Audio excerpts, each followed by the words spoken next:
he's here in Maryland. He's everywhere. I mean, he just happens to be in America. He has some rental property out here. That's what I'm going to see tomorrow.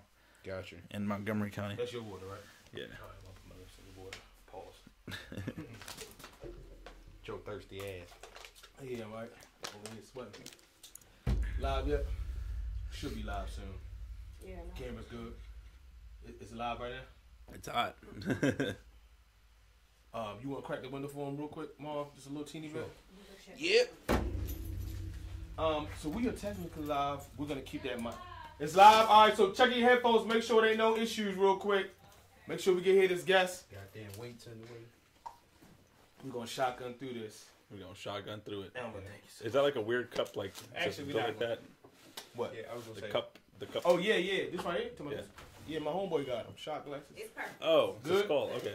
All right, so, hey, Marvin, how you doing? How's it going? Oh, shit, we got a guest here. Right. Yeah. We are All here. right, hey, go live again from your phone one more time. Not safe for ears. I'm just going to skip the motherfucker. Oh, shit. We know you here. You know we here. I'm going to give you a hand clap. My man, my partner over there doing the co-host thing. You. Thank you so much for coming on. Yes. Thanks, Elmer man. Rodriguez. If you're tuning in again and you by chance missed some of the good stuff we posted on our Instagram You're missing, live, please go check it. a lot of knowledge bombs. A lot of knowledge. We're going to reiterate this. Number one, we got a hard stop for about 25 to 30 minutes from now. About 25 minutes. We're going to thank you again. We're going to recap over a lot of the knowledge and shit you dropped about the whole real estate, new home buying process, investment process, loans availability, squatters, do's and don'ts, all that. So you've been doing this for a while, obviously. Yeah. You gained a lot of knowledge. Some of the stuff we touched on was loan availability. Discuss that again for us again. So different loan options, right? So not every loan is going to be the same. Okay. Sometimes it's going to be your first house. There may be some benefits to that.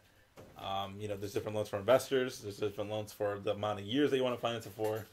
The different down payment options, the type of insurance that you have on them. It varies a lot. And, I wish I could go through all of them right now, but you want to find out more information, like definitely hit me up, and I'll get you in contact with the right mortgage people for that. How much does credit play a part of it? And this got to be weird for all those watching. Yeah. Because you just said all of this shit. You just said it all, but if you can humor us a little bit, how does credit play in determining which loan is best for which type of home buyer? Yeah, so a lot of times, like if you're like in the lower credit range, you're probably going to be 620 below. Yeah, like over 620 definitely. Okay. Like 640, I think you'd be more comfortable. Okay. I've seen people get pre-approved at like a lower credit score, but they don't get the best terms out of it. Right, they probably get a higher interest. Higher interest rate, or they charge points, which is like a big thing too. Like which is like just more fees and shit. But yeah, I mean, if you're like in the 700s, definitely you can shop around. You're in the 8s, like you got perfect credit. At that point, things like are reversed. Now it's like they're begging for your business. Like you got different banks like fucking trying to pull you in. Like yo, so that's dope. 7, you should shoot for 7. Oh, always 7. Man, shoot for fucking 8 plus, man. But the cutoff. Yeah. People might be coming from 4s, 5s, 3s, whatever. But I've seen it like where it's like they cannot get your credit up for some reason, somehow, some way. Like they maybe like paying off your credit. Maybe paying off your credit card is not an option. You don't have that. You don't have that option available. So you have to do like the 650 credit score availability. Those mortgage options, like the FHA ones, the conventional financing ones, like they'll approve you like whatever, but it all determines like your debt to income and how much money you can bring to the table. Gift funds is a big thing too. So like if your parents are helping buy your first home, like where's that money going to come from? They have to sign up on papers. Is it going to be your wife and shit? Like what's your spousal situation? Your history, like have you done taxes in the last 2 years? A lot of people, first time buying a house, maybe like they're like in their early 20s, maybe they haven't filed taxes because they just got out of school or like grad school. They just got a job. Maybe like last year they were serving tables, and then this year now they're like a nurse. Right. Shit's changed up so much. You can still get approved that way. You could. I've seen people get approved for mortgages before they even had a job. As long as they got the job offer with the like an offer guaranteed, whatever. You show that shit, you have income that's going to come in, then yeah, you can get approved for that kind of stuff too. Right out of college, like your senior year. Damn. Yeah, without having any other history beforehand. Now, so it all varies. In those instances, is it more of if you have a lower credit or you have one of those, like you're not a traditional home buyer in the sense of your history, does it call for a bigger down payment? a lot of times. So if you have like a 640, 650, I wouldn't say it's needed like a bigger high down payment. Like it won't change it. Like, I used to think of that way too. Where like my dad, when he bought like his first like rental property or whatever, he was like, yo, I got like this much to put down and I want this kind of loan. Still, they couldn't do nothing. They could fucking put down 90% of the fucking loan. They still wouldn't fucking approve your ass for that kind of stuff. It's because it all plays down to your cash flow. Cash flow is more important than anything. Like any other business, you are your own business when they look at you. I want to see what your cash flow is. Like it's cool that you have a down payment. Like that's like 40%. They'll probably give you the loan. At the same time, maybe they won't finance you for this amount of years because they want to see how you move. Liquid funds. Yeah. Whatever it is. What was some other dope shit y'all was talking about? FHA. Now, for the people who don't know about the FHA, you can just give them a brief overview of that. And what that entails. Yeah. So FHA, Federal Housing Administration. That's like a government.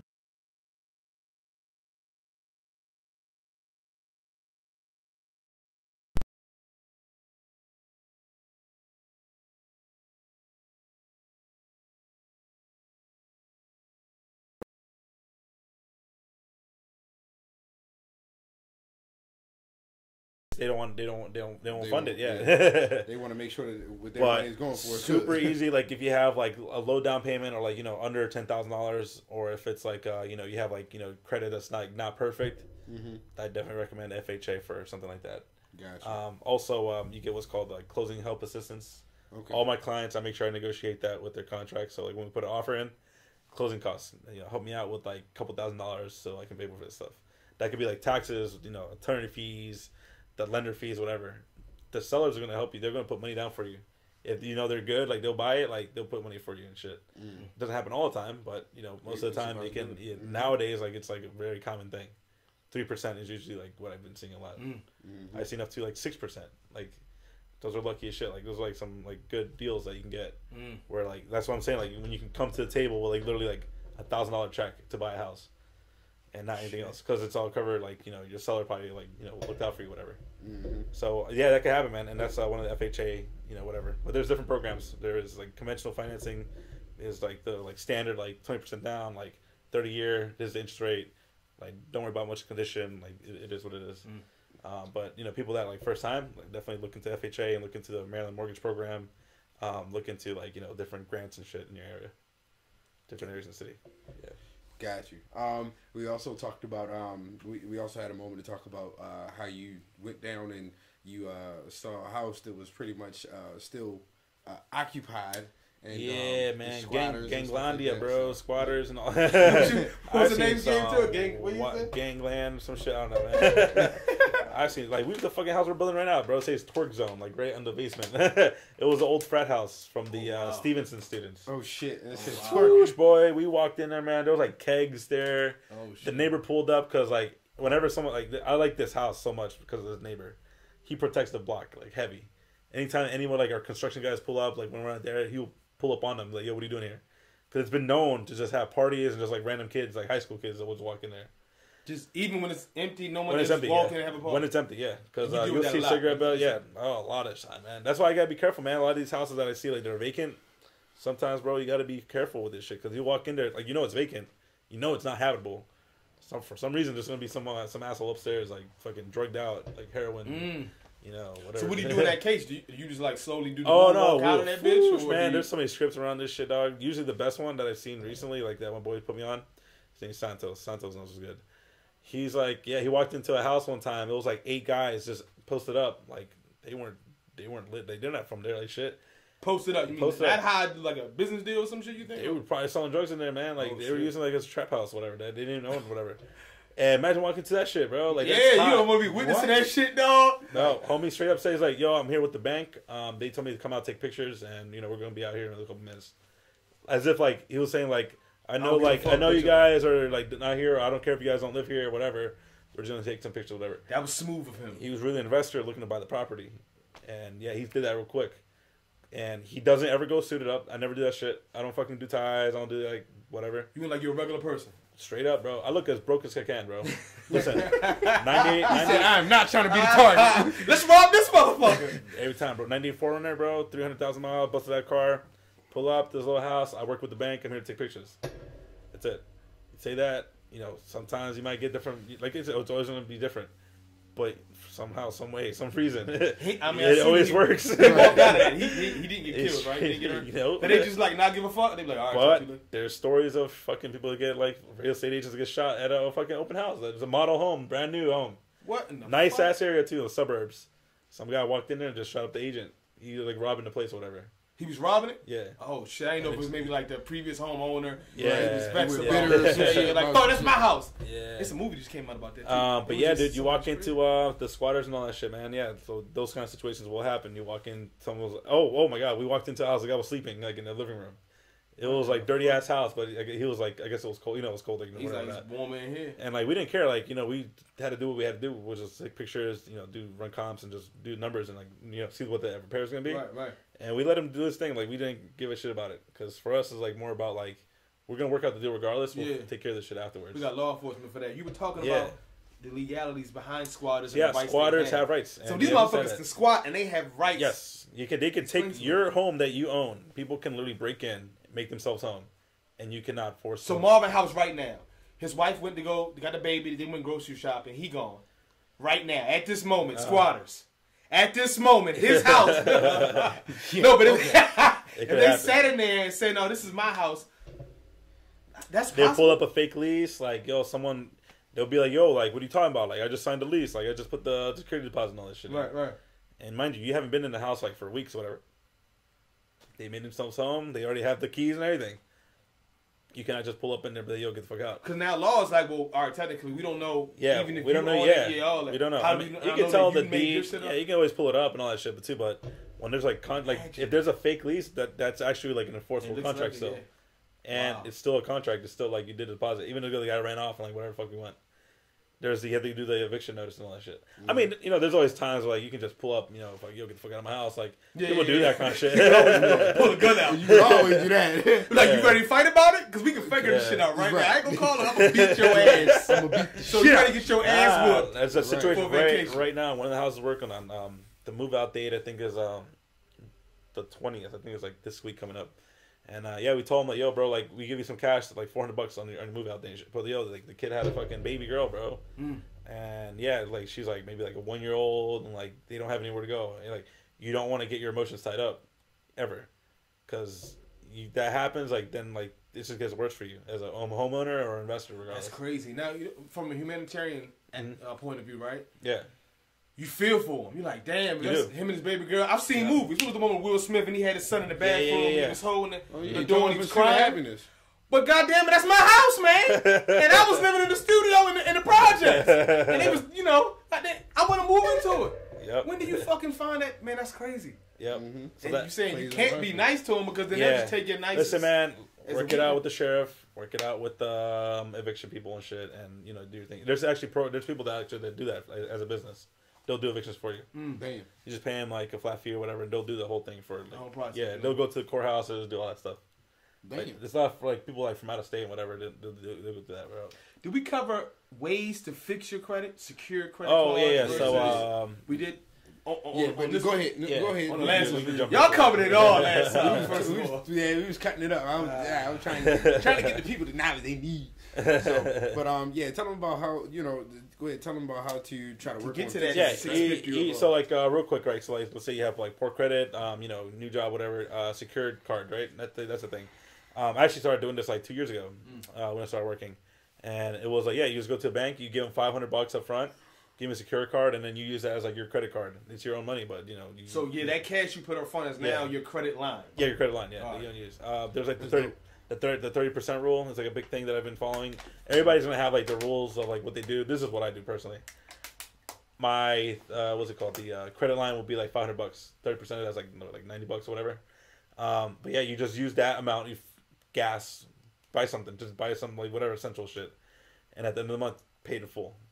Always revolve it. Like you have to flip that shit. Now this is something not that you left out. Probably more my bad questioning skills. One thing I noticed with the credit utilization, and you have to pay it off before they take the actual digital snapshot. So once a month, every month, your credit card and these banks take a snapshot of how much credit you're using out of your credit line. Mm-hmm. So if at that moment, this is what I did. I was using the whole shit, hoping to right before they take the snapshot, I'll just pay it off. And one time I didn't. So let's say I have a credit line of $3,000, and I use all $3,000 because I needed to pay for a bill or whatever. My idea, I had the dates wrong. I wanted to pay it off during that next paycheck, which is the 15th. They took the snapshot on the 13th. So when they took the snapshot and then reported it to all the credit unions, they were like, "Oh, this motherfucker's using $3,000." I paid it the next fucking day. It's very, very important to make sure you have under that 30% or less when they take that digital snapshot and then report it to your credit lines, or you're fucked, and then now you're overutilizing your credit. You know what I'm saying? So you can use more of it. Yeah. From what I'm understanding is, if you got $300, use all three. But every month when it's due, make sure that motherfucker's paid off or at least below 30%. Or they take a snapshot, goes to your joint, and you go from here 90 points up, and they bring that bitch right back there. I've seen that happen on my own shit. I learned the wrong way, so I had to learn the wrong way myself. Another one too is authorized credit card users. Okay. So let's say like maybe your parents or like maybe your brother, like one of your roommates, whatever. They have good credit already, and like they have like this like $5,000 credit card, whatever. You know, it's a lot of trust and like whatever because they're responsible for it. But if you want to put them on, you can actually add them as like a credit, like authorized user. And sometimes like, people always have the different opinions. I've seen it work because my brother did this shit. And yeah, he put on as a authorized credit card user of the other account, and it helped him boost his credit because it showed him that he had access to these funds that he was using, dope. and that someone else was paying for it. Then so regardless, me and Marv, we're a happily married couple. Yeah. We're not, but we are. We love everybody here. I don't like short men. Which is. But we're a happily married couple, and he's making payments on his card. I'm just added to it. I'm not making any separate payments, but now I'm added to it. I get the benefits. You get the benefits of that. Of it, regardless. Dope. Yep. There's different, maybe some things around like what kind of card it is, what bank it's from. But for the most part, yes, you get the benefits of having that as authorized. And he gets the disadvantage of me blowing his shit up. Yeah. And spending all that shit. I should have added this motherfucker. That's one of the challenges too. I mean, you want to make sure he's paying his stuff, and then also that you're not overusing whatever you're spending. So but yeah, that's a nice hack, and that's a good hack to use. Co-signers, like for a car or whatever. You can get co-signed on a car, and that'll show in your credit as payments that you're doing for the vehicle. You guys also talked about, first of all, we're almost done. We got 5 minutes left. We can get some more time in. Elmer Rodriguez. Let me tell you something, brother. Yeah. I don't kiss a lot. I kiss everybody's ass. But when it comes to my guests, I love all my guests. But there's a few guests that we have on that I promise you we will have your ass on more and more again. And unfortunately, a lot of videos we lost on YouTube. Yeah. You were dropping so much fucking out of the show. They can reach you again. What's your name and your handle? They can reach you. They got any questions? Rodriguez.inv. I mean, Instagram really is the best place to get me. You gotta talk that to and Facebook. Yeah, is alright, but do. Instagram definitely better. This motherfucker knows his shit. Yeah, and you've been licensed since 2016. We're talking about a 3-year span. Gotcha. Barely into the 3 because we're just. Dude, I've been into a lot of shit. Like I'm gonna be diving into commercial now. Like I'm looking at a few deals right now. I really don't know much about commercial, but that's like really what I want to get into, like at a big scale. Like shopping centers and like hotels and he's that rich motherfucker. If not rich look, already, we gotta keep who. Hey, look, this motherfucker, yo. Hey, you gotta rub shoulders on this motherfucker. I got suits. Listen, we're playing real life Monopoly out here nowadays. Yeah, we definitely gotta make sure that we. Let me talk into like investment properties a little bit. Please, just talk about that. Have you guys seen this shit? Like you could buy a house with no credit and like no down payment. Yes, I heard seen it. Hey man, we're coming to your city, Washington D.C. Like, bitch. There's actually a lot of money in that kind of shit. Okay, so school us. It's not a pyramid scheme. No.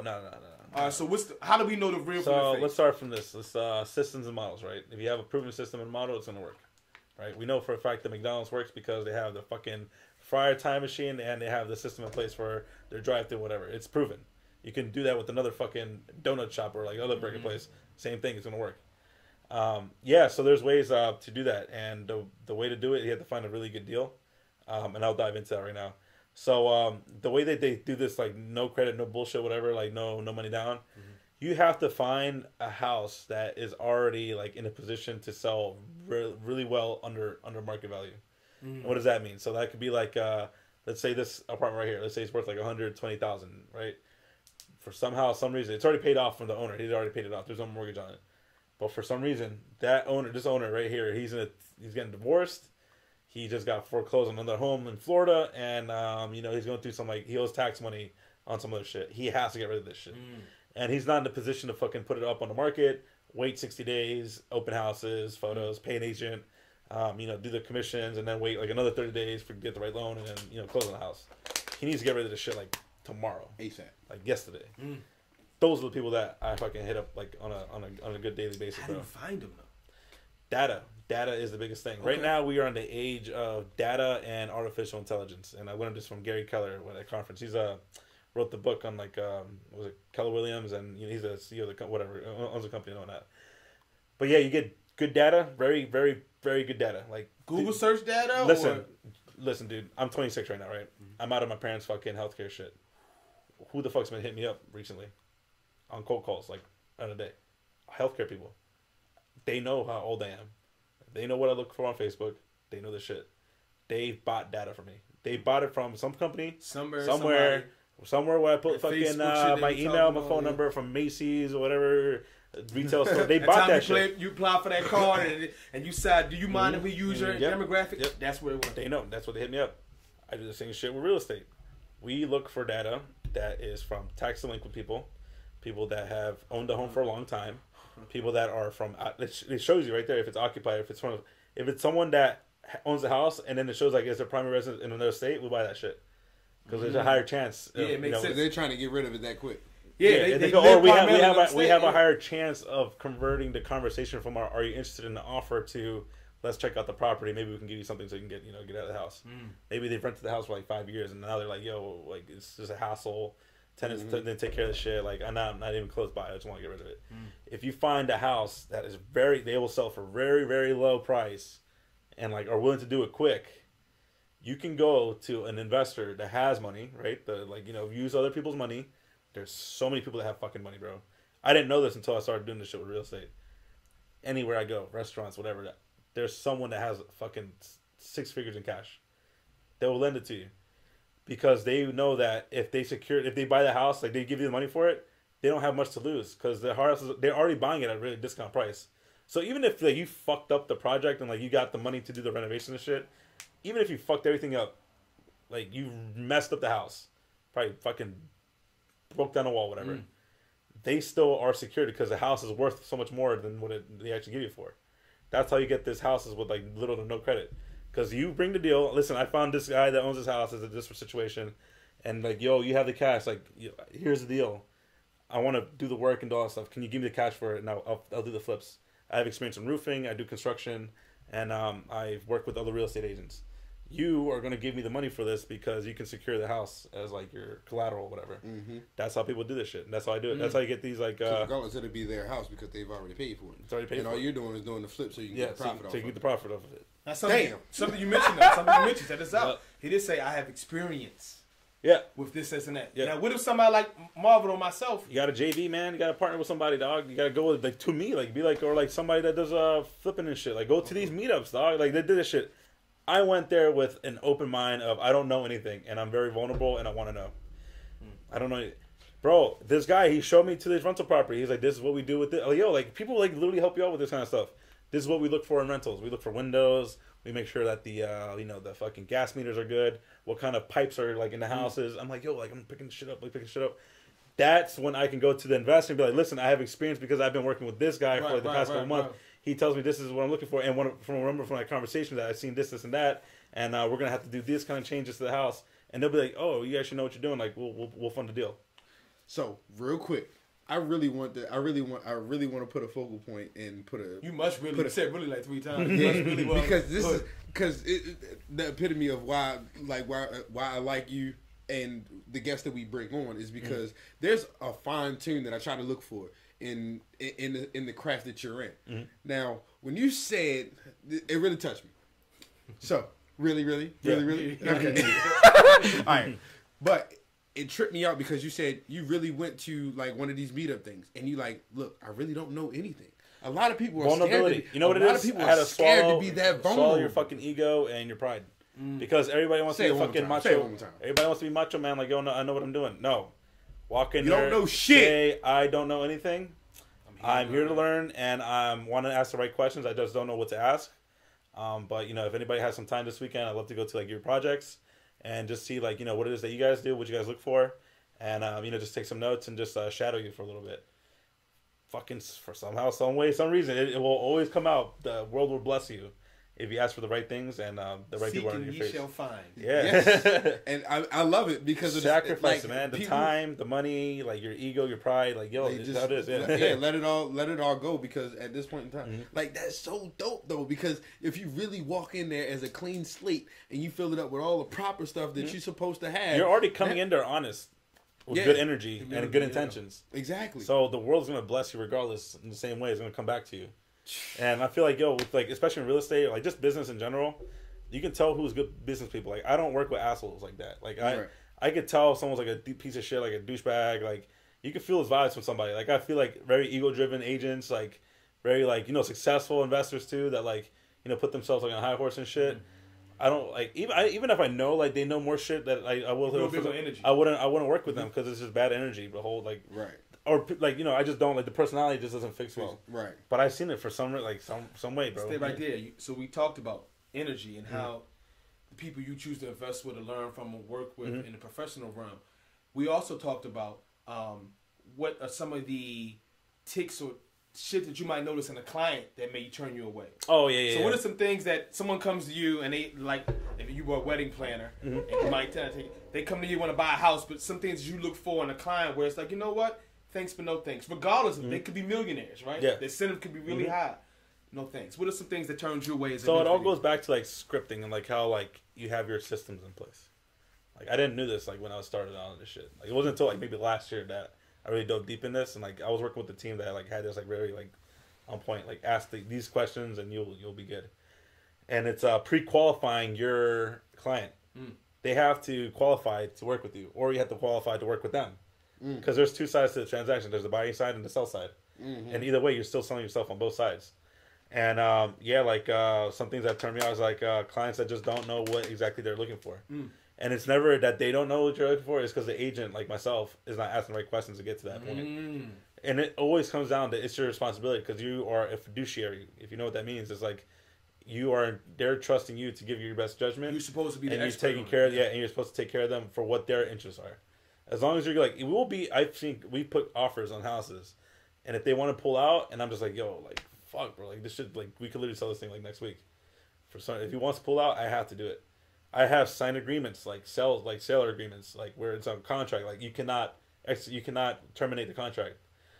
If the seller wants out, of course I'm gonna fucking be like, yo, like we can't back out of this shit. But like the good thing with the energy and all that shit, like if he wants out, all right, bet. Yeah, you don't want to sell. Maybe something happened, the relationship went down, the communication wasn't that well. I'd rather let it go, right? Do the thing, and then whatever. Because I feel like you forced him, and then he goes and remember, publicity. Some of the worst you can get is mouth word of mouth. Yeah, he goes like, man, this dude forced me to buy this house or and all put a situation. Shit. Now it's like I don't even want that problem, dog. Yeah, I can't take that. So sometimes they're gonna be tough regardless. People that want like a million things with like a budget that's like really low. You were talking about the basement thing. Yeah. So it's a client that really wanted a basement in this area, and I was like, and it's the suburbs, Baltimore County. Yeah, and it increases the value of the property. So they've already been pre-approved. Like the first thing you want to do, like get pre-approved, like your mortgage, get your finance house in check. That's good. So he got that. It was already done. We knew what the amount was. We knew how much the max was. We knew how much down payment, and we knew what condition we needed to get this thing in.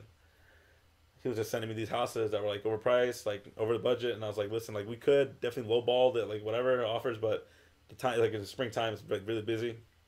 There's a lot of houses that move quick, like have like multiple offers, like whatever. And yeah, he was just sending me houses that were like maybe $30,000 to $50,000 over. Who was his budget? His or her budget? It was under 200. Okay. And the house was like three. No, like 250s, like whatever. It was reasonable. It was still within range. Yeah. And I knew it was something like he needed, like because he had a bigger family with all this stuff. But yeah, just it's like very like like we've gone through this many times before. We cannot get these houses. He cannot get this house. I'm sorry. I'm sorry, not that. Like, please, sorry, but, come on with them. I gotta be real with you. I gotta be real with you. I'm a real A-state agent. So we talked about credit utilization. We talked about ways to repair your credit. We go over loans again, the type of loans. Yeah. FHA versus conventional. You had this 203K loan, which was the you can get a house that's like messed up. You get it like for like whatever, like maybe a lower price, and then they'll give you money for the repairs and just tie it all into the mortgage at the end of it. Yeah, and if you really luck out, then with the real estate agent that you're dealing with, or with the property that you're looking at, if you find something and it already had. If you look at the comps in the area, I think that was a big thing for me. I looked at like comps in the area. What's that? Comps are comparables. Yeah. So pretty much based off of the houses in the area, you can see how much your house is actually going to be pretty much roughly around about what it's worth and whatnot. So based off of what we bought the house for, the renovations, we already have equity in our home. Yeah. So now when we go back to get an appraisal, which tells you how much your house is actually worth, based off of, you know, what renovations you already done, whatever the case may be, you know, roofing, whatever, then your house could also be worth more than what the equity is already into it. So we lucked out on that because we bought the house at a really, really, really good price. Then we got the renovations and we got everything done with a lot of the finishes that we wanted So the house at is a really, really good price. Worth more right now than what you guys paid for it. Yeah, exactly. It's worth a lot more than what we paid for because it was already actually worth more than what we bought it for with the renovations. So you already have room. So we already got room, and now because we did that, we have even more room once we go and get another appraisal done. But you know what you can do with that now? Home equity lines of credit. You guys know what that is? I've heard of it. I haven't dived into on the equity of your It's almost like a refinance. I've seen people get really creative with that kind of shit, man. And you could use that money maybe. And you know what? I do want to. You know what? And that's something that I do want to talk to you about because me and my wife we've thought about using a line of equity and stuff like that. So that's something that I. So what should we do? Yeah. I'm calling that. We got less than 5 minutes with him. Yeah. Elmer Rodriguez, keep it real, estate agent. We're gonna have you on plenty. Let's wrap it up with these last couple topics.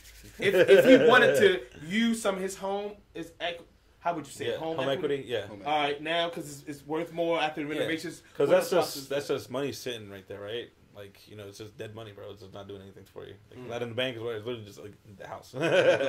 You can go to the bank, get the appraisal, right, and they'll tell you. The same bank where you got your mortgage? Or anywhere, really. It depends because they're going to have to, pretty much what they'll do is they'll do another credit check on you and stuff like that. Okay. It happens all over again. Yeah, that whole process happens. They'll give you, a line of credit based on that money, whatever you want, or, like, you know, however it's worth. For like a lower interest rate than you'll get for other kind of loans. And you can use that money to like find a deal, right? Like, you know, shop around, find like that desperate seller, and finance a rental property. And then now you have rental money that's paying back the loan that's already in your credit, and you can pay cash, a nice fat down payment, and then you don't have to worry about like recession and shit, or maybe you'll hit, and then all the values go down. But even if it goes down, like you're still good because like you're still like you're breathing and shit. You have enough equity in there. Right. But yeah, you do that to keep flipping houses, and then even the rentals, like now the rentals, since you use a line of credit for like 20% down, that has a line of credit now. You can use that one to buy another hooker. Bro, we're gonna be talking about millionaires. Listen, Rodriguez about to make some money off of us, and then we about to make some money from Rodriguez. Is there anything else that you guys touch that we can knock out in 2 minutes? That we didn't say already. We talked about credit utilization, ways to fix your credit, loans, investment properties, energy. Elmer likes to have sex with a lot of prostitutes in Venezuela. We didn't say that. We didn't say Colombia. Colombia. I'm sorry. They're a little bit more anything else bougie. we didn't touch on? Anything did we need to touch on, or right now? Yeah, did we on a list or something? No. No, because we went over. Did we go back over debt to income ratio? Yes. Okay, we did go over that. So that was pretty much it. Except we had a little bit more time. We expanded on it. You're gonna close this out. We're gonna thank him again so much for coming on, Elmer. Thank you. I'm gonna chop these videos up. So I'm gonna do some remodeling of our page, and I'm gonna take down a lot of shit we got on there, which are advertisement, and put some key shit from interviews. And I think this is gonna be one of the first 5 videos. Yeah. Let me know when you guys want me to come back on. Very Oh my God, yes. Because there's so much knowledge, and I want people to understand real quick that this gentleman got his license in 2016. And with the knowledge that I've heard today, we're talking about projections. Now, I see this gentleman here, bro. You got a lot of shit, and I commend you on your success. You know what it is, bro, and your details into your craft. You gotta do your mentality. Like you gotta be like fucking big, dude. Like if I'm not thinking like Donald Trump, like fucking make like North Korea fucking resort type thing, then what am I doing? Like we're gonna do big shit, and like it's really exciting because that's where our mind's at right now. Like very like international, like. So how, real quick, before we close this out, how important do you think that is as far as your success now for the long term? Like, how imperative do you think it is for somebody to get those projections in their head of what they see themselves in the next couple years. What do you mean? What? Like how important? How important? Yeah, how important is that? Yeah, that's Oh, self-belief. you have to strap up the Mac. You gotta ball down, bro. Like you gotta literally fucking put your pants on and shit. You can't do that. You're not gonna do shit. Like literally, it was literally like one day I was like, yo, like I'm not doing anything. Like I went to school for this and that.